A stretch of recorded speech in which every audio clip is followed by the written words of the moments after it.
All stories are built on the stories that came before them, is a simple truth that resonates with every good storyteller. The most fascinating fantasy and sci-fi settings are oftentimes derivative of our own world, and, as a result, our favorite fictional stories are often inspired by real people and events. You have played the games, but you probably overlooked the countless historical and literary references contained within them. References to our own world, references that blur the line between fiction and our own reality. Join us as we unlock the unseen side of Fallout in this first edition of Hidden History.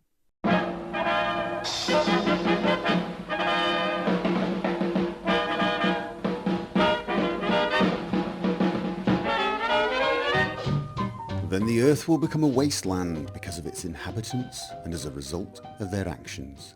The main protagonist you play as in Fallout 3 was born on July the 13th, 2258, which is thought to be a biblical reference to this verse, and of course it aptly describes the Fallout series.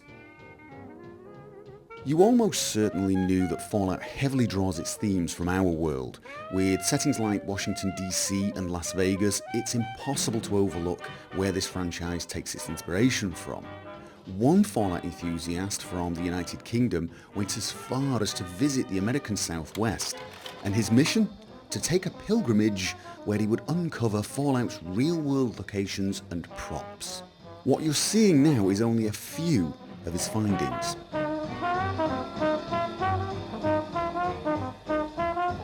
Visit a location called the Temple of the Union in Fallout 3, and you'll find escaped slaves who are looking to restore the Lincoln Memorial in post-nuclear DC. They want to make this war-torn memorial a sanctuary for other escaped slaves. But did you realise that these NPCs were named after real-life members of Abraham Lincoln's administration who served during the American Civil War? The same war that abolished slavery in the United States in 1865. Funnier still, you'll encounter an NPC by the name of Leroy Walker, a slaver who will tell you how much he hates the runaway slaves hiding at the Temple of the Union. This slave trader is named after Leroy Pope Walker, the first Secretary of War who served under the Confederacy. Robert Edwin House, or Mr. House as he's more commonly known, is the perfect picture of the American industrialist. But did you ever notice that his persona parallels that of Howard Hughes, a real-life American business tycoon of the 20th century? This is most readily seen in their portraits here, where Hughes is pictured standing in front of a World War I military aircraft.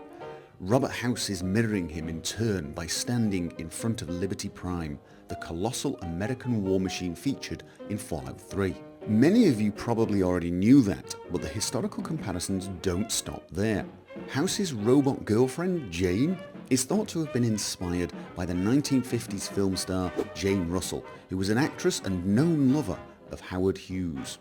On a similar note, Mr. House was supposed to have another Securitron girl named Madeline, who was apparently cut from the game before its release. It's a fair assumption to say that Madeline was most likely a reference to the 50s film actress Marilyn Monroe.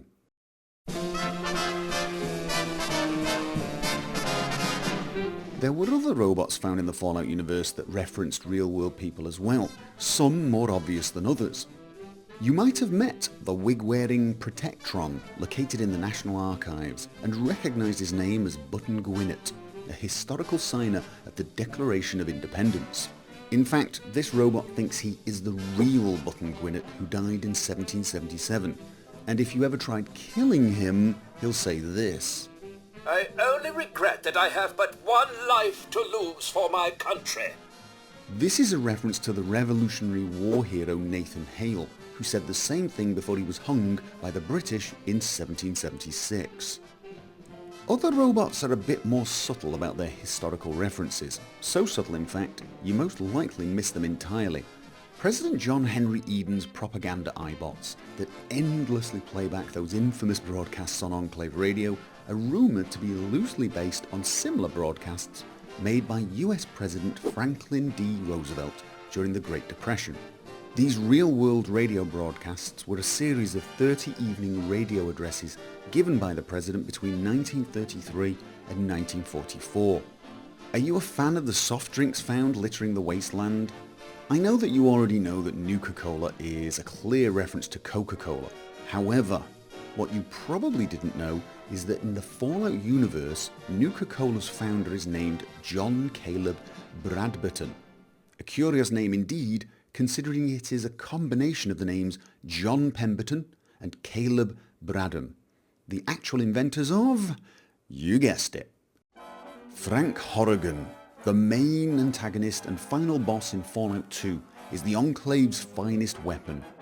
Originally a Secret Service agent for Enclave President Dick Richardson, he has since been twisted into a super mutant by the FEV. Frank Horrigan was actually named after Clint Eastwood's character in the film In the Line of Fire. The Frank Horrigan from the film was also a Secret Service agent whose task was to protect the US President. And of course, fans of the second game will probably remember Frank Horrigan's last words before he dies. Semper Fi. Semper Fi. Semper Fi is actually short for Semper Fidelis, which is Latin for always faithful and the motto of the United States Marines. You thought you knew Fallout, but hopefully you've learned just a thing or two more. However, perhaps you know some Fallout historical or literary references that we didn't cover here. If so, share them in the comment section down below. And if you liked this show and its format, don't forget to like and share so we know to make more.